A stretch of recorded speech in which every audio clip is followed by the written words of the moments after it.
샬롬, 안녕하세요. 네, 반갑습니다. 바른교회 장승재 목사입니다. 오늘 이어서 야고보서 1장 2절부터 우리 4절까지 말씀 묵상한 거 함께 나누도록 하겠습니다. 먼저 하나님 말씀 읽도록 하겠습니다. 내 형제들아, 너희가 여러 가지 시험을 당하거든 온전히 기쁘게 여기라. 이는 너희 믿음의 시련이 인내를 만들어내는 줄 너희가 알미라. 인내를 온전히 이루라. 이는 너희로 온전하고 구비하여 조금도 부족함이 없게 하려 함이라. 아멘. 네. 인생을 살아낸다는 것은 만만한 일은 아닌 것 같습니다. 더구나 하늘의 백성이라고 하는 이 정체성을 이 세상에서 가지고 산다는 것은 결코 호락호락하거나 녹록치 않은 것이 사실인 것 같아요. 그래서 성도는 이 여러 가지 시험, 즉 믿음의 시련을 당하게 되는 것 같습니다.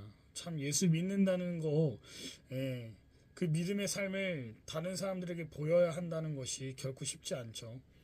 하나님을 믿지만 믿음 안에서 신앙을 지켜내기란 쉽지 않은 것 같습니다. 그래서 하나님은 우리를 혹독하게 훈련시키시는 것 같아요. 마치 이스라엘 백성처럼 말입니다. 우리 이스라엘 백성들은 출애굽 이후에도 그 은혜에 감격하여 사는 삶의 모습은 그리 오래가지 못했다라는 것을 우리 성도님들 너무나도 잘 알고 계실 것 같아요. 그래서 하나님께서는요, 특단의 조치를 취하십니다. 바로 40년 동안 이스라엘 백성들이 하나님이 없이는 단 하루도 살 수 없는 곳이었던 그 광야로 그들을 이끌어 가심을 볼 수 있죠.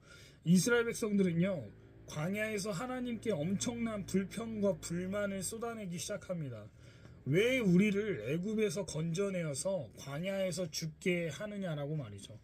차라리 종살이가 더 나았다라고 불평합니다. 즉 하나님은 우리에게 필요를 채워주는 분이 아니라고 하소연하는 모습이었던 것이죠. 우리도 마찬가지인 것 같아요.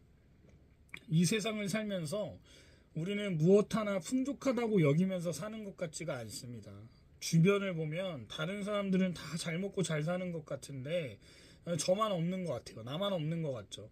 부족한 것 투성인 삶을 사는 것 같은 게 사실입니다. 물질도 부족해 보이고 또 그럴 때마다 시도 때도 없이 욕심에서 일어나는 이 미혹이 들이닥치게 되는 것 같아요. 그뿐만이 아니죠. 또 분노하게 만드는 일들도 참 많은 것이 사실입니다. 또 몸이 아플 때도 있고 사회생활 하다 보면 말도 안 되는 이유로 차별당하거나 가난하다고 무시당하거나 억압당하는 경우도 있어요. 그런데 야고보는 이 모든 상황에서도 인내하라고 말하고 있습니다. 길이 참으라고 말해요. 이러한 삶이 야고보가 말하는 성도의 형편이라는 거예요.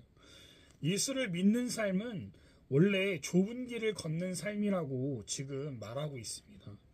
그런데 이러한 삶을 하나님께서요, 우리에게 허락하신다는 거예요. 왜냐하면 이러한 믿음의 시련을 통해서 우리가 성장하기 때문입니다. 하나님을 더욱 의지하게 되기 때문이라는 거예요. 그래서 이절에서 야고보는 이 시험을 뭐라고 표현하냐면 믿음의 시련이다라고 말하고 있는 거예요. 성도는 시험을 받을수록 믿음이 성장하고 우리의 신앙과 인격과 행실이 온전하게 만들어지는데 조금도 부족함이 없게 되는 이 단련과 연단 중에 하나라고 말하고 있는 겁니다. 마치 이스라엘이 40년 동안 광야에서 시험받은 이유를 하나님께서 설명해 주셨던 것과 같은 이치라는 거예요. 우리 신명기 8장 2절과 3절을 제가 쉬운 성경으로 한번 읽어봐 드리겠습니다. 여러분의 하나님 여호와께서 지난 40년 동안 여러분을 광야에서 인도하신 것을 기억하시오. 주께서 그리하신 까닭은 여러분을 겸손하게 만드시고 여러분의 마음속에 무슨 생각이 있는가 여호와의 명령은 지키는가를 시험하시기 위함이었소.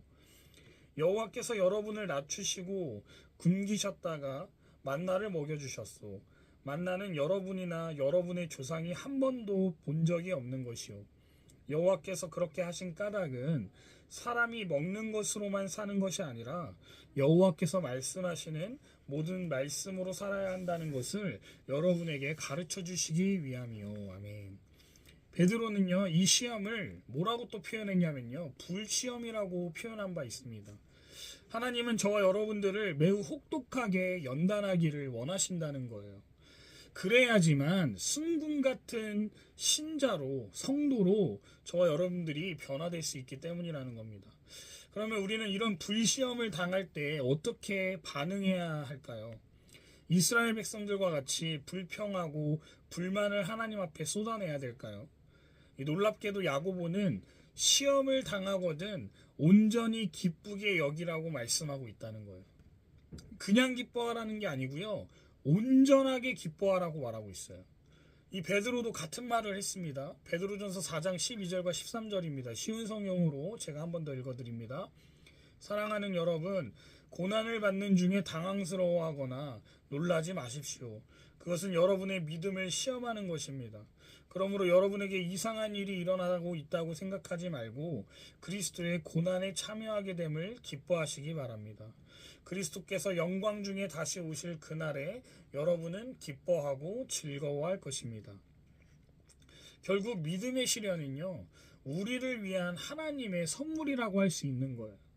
하나님이 우리에게 시련을 주시는 것은요, 우리를 죽이고 망하게 하려는 것이 아니라 하나님처럼 온전하게 만들기 위해서라는 거예요. 그래서 우리는 온전히 기쁘게 받아들일 수 있어야 한다는 겁니다. 그러니 고난이 왔을 때 불평하지 말고, 욕하지 말고, 집어던지지 말고, 싸우지 말고, 또 다른 사람 원망하지 말고 분노하지 마시기 바랍니다. 인내는요, 행동으로 하는 거예요. 우리는 시험 당할 때 걱정과 염려로 함몰되면 안 됩니다. 대신에 시험을 인내했을 때 주어질 그 하나님의 결말을 바라보면 좋겠어요. 하나님이 아브라함을 믿음의 조상 아브라함으로 만드신 것처럼 시험을 참고 견디는 자에게 성장과 성숙의 은혜를 베푸실 줄 믿습니다. 혹시 우리 영상을 시청하시는 분 중에 힘드신 분 계십니까? 현재 지금 이해되지 않는 고난과 역경으로 하나님이 나한테 왜 이러시는가 라며 원망과 불평과 불만이 가득한 분 계세요? 하나님을 의지하며 인내하는 시간이 되시기를 주님의 이름으로 축복합니다. 고난은 하나님이 숨겨놓은 선물이 기다리고 있다라고 했습니다. 이 시간을 우리 모두 잘 견뎌내어서 우리의 믿음이 더욱 성장해 나가는 그런 귀한 시간으로 이 고난의 시간이 쓰임받기를 주님의 이름으로 축원드립니다. 기도하겠습니다. 하나님 아버지 감사합니다. 주님 아버지, 우리는 연약하고 부족하여서 하나님께서 우리에게 허락하신 그 믿음의 훈련들, 믿음의 연단들을 견뎌내지 못할 때가 너무나도 많은 것이 사실입니다.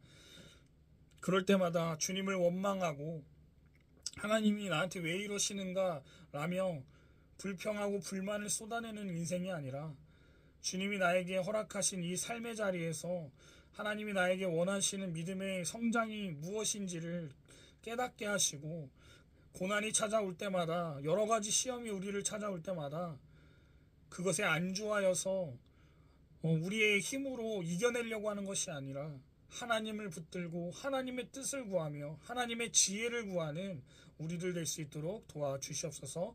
예수 그리스도의 이름으로 기도드립니다. 아멘.